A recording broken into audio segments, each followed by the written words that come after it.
1977 సంవత్సరంలోనే చనిపోయారు. ఆవిడ జ్ఞాపకార్థం మా మామగారు ఇక్కడ స్మారక చిహ్నాన్ని నిర్మించారు. 77లోనే ఇక్కడే సమాధి చేశారు, ఇక్కడే కట్టారు ఆవిడ గురించి.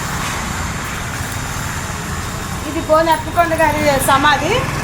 ఆయన 4/10/2016లో చనిపోయారు. ఆయన కోరిక మేరకు ఆయన భార్య పక్కన ఆయన కూడా సమాధి చేసి ఆయన జ్ఞాపకార్థం ఇక్కడ స్మారక చిహ్నం నిర్మించమైంది. నా కుమారుడు సమాధి ఆయన 31/5/2020 చనిపోయాడు. ఆయన జ్ఞాపకార్థం కూడా నాన్నమ్మ తాత పక్కనే సమాధి చేయడం అయింది. అది ఆయన జ్ఞాపక చిహ్నం.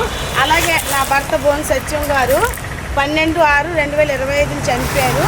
ఆయన సమాధికి ఆయన కూడా ఇక్కడే సమాధి చేయడం అయింది. ఆయన జ్ఞాపకార్థం కూడా ఇక్కడ స్మారక చిహ్నం నిర్మిస్తాం.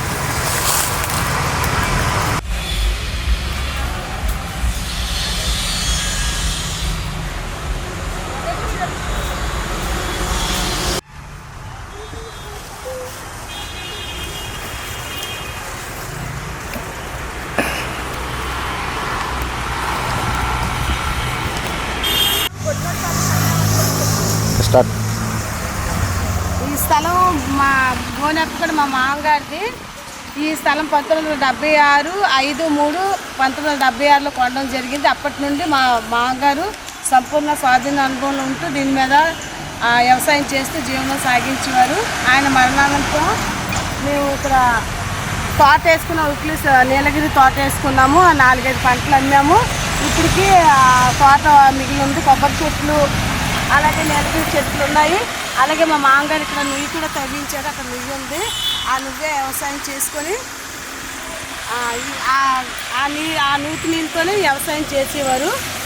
ఇప్పటికీ ఇది గత 50 సంవత్సరాల నుండి మా స్వాధీన అనుభవంలో ఉంది. 4 సమాధులు, అలాగే ప్లేస్ చెట్టు, షెడ్ ఇల్లు, 2 షాపులతో మేము మా స్వాధీన అనుభవంలో ఉన్నాం. గోనెప్పకొండ గారు ఆయన స్వయంగా తన స్వహస్తాలకు తవ్వించుకున్న నుయ్యి ఇది ఇది సజీవ సాక్ష్యంగా ఉంది. ఈ స్థలం మాది అని చెప్పడానికి. అలాగే ఈ స్థలంలోని 2 సెంట్లు చీపుళ్ళ ఆ ప్రసాదాన్ని ఎత్తుకు అమ్మాము. ఇదిగోండి భారీ కూడా పట్టుకుని 4 స్వాధీనం చేసుకున్నాం. అలాగే గోనెప్పకొండ గారు వారసత్వంగా మాకు సంక్రమించిన నా భర్తకి నాకు వీలునామా గారు సంక్రమించిన ఆస్తిలో నా కుమార్తె అయిన బోన్ ఝాన్సీ గారికి 5 సెంట్లు రిజిస్ట్రేషన్ చేయడం అయింది. వాళ్ళ నివాస నిమిత్తం వాళ్ళు ఇక్కడ షెడ్ నిర్మాణం చేసుకున్నారు. మిగిలిన సైట్ వేకెంట్గా ఉంది. దీనికి సంబంధించి కేటగిరీ 1 కరెంట్ మీటర్ కూడా ఉన్నది. అలాగే షాప్ నిమిత్తం కేటగిరీ 2 కరెంట్ మీటర్ కూడా ఈ పక్కనే వేయబడింది.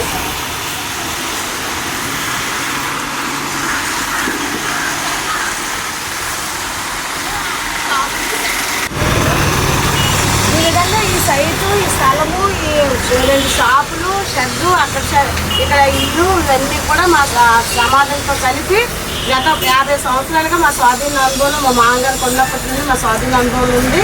దీన్ని ఎవరైనా దురాక్రమణ చేయడానికి ప్రయత్నం చేస్తూ మా శిక్షణలోని బోర్డులు కూడా హెచ్చరిక బోర్డులు ఉన్నాయి, కొబ్బరి చెట్లు ఉన్నాయి, నీలగిరి తోట ఉంది. 4 సీసీ కెమెరాలు కూడా పర్యవేక్షణలోనే ఉన్నాయి. ఇది మా స్వాధీన అనుభవంలో ఉన్న భూ తాలూకా వివరాలు.